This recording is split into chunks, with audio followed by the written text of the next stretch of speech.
আজ আমি যাব কালী মন্দিরে পুজো দিতে, এর জন্য সকাল সকাল ঘুম থেকে উঠে পড়েছিলাম। আর এই যে এইখানে আমি একটা কাঠফুল গাছ লাগিয়েছিলাম, কিন্তু গাছের শুধু পাতাগুলোই ছড়াচ্ছে, বড় আর হচ্ছে না। কি করা যায় একটু বলো তো।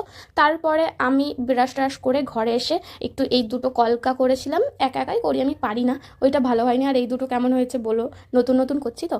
তারপরে এই যে রেডি টেডি হয়ে বেরিয়ে পড়েছি, ফুল নিয়েছিলাম আমি আর ঝুড়িটা নিয়েছিলাম, আর ফোনটা কোথায় রাখবো ভাবছিলাম, এর জন্য ঝুড়িতেই রেখে দিয়েছিলাম। তারপরে এই যে ওই বোনটা চলে আসলো, আমি আর ও দুইজন মিলে বেরিয়ে পড়েছি। আর যার রোদ, এর জন্য হেঁটে হেঁটে আর আসেনি, টোটোতে এসেছি। ফাইনালি পৌঁছে গেছি মন্দিরে। আর মার মুখটা দেখো, মানে একদম মনটা জুড়িয়ে যায়।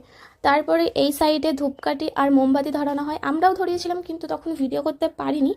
তারপরেই ফাইনালি কিছুক্ষণ পরে আমাদের ফুল দিয়ে দিয়েছিল। একটু লেট হচ্ছিল কারণ মুখে প্রসাদ ছিল, আরও অনেক কিছু ছিল। তারপরে আমাদের অঞ্জলির টাইম এসেছিল, আমাদের অঞ্জলি কমপ্লিট। আমরা পুজো করে বাড়ি যাই। তোমরা আরও মিনি ব্লগস দেখার জন্য সাবস্ক্রাইব করো। বাই।